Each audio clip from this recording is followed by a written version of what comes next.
Hi everyone, welcome back. It's Edmond here. This is a walkthrough of 2025 S1 summer series. I'll explain the concept and see how to reach the correct answer. Now this is question 4. Okay, question 4, they've given us the probability of C union D and then probability of D and then C given D and asking for the intersection. Now, when you have this, what comes to your mind is the conditional probability.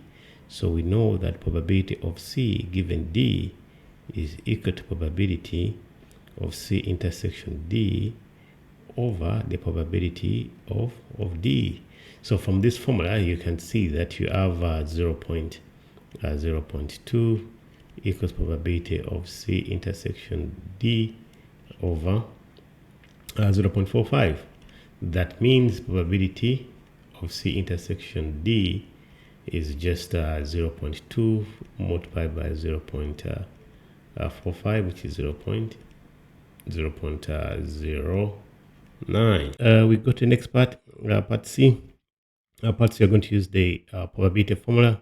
So probability of C union D is going to be the probability of C plus the probability of D minus probability of C intersection D. If we substitute in our values, it means that you have 0.59 is equal to probability of C, which we don't know, plus probability of D, which is 0.45 minus what we've just found out, which is 0.9. So that means you have 0.59 equals probability of C plus 0.36. So when you subtract, you end up probability of C as 0.223. That's probability of C. That question is done.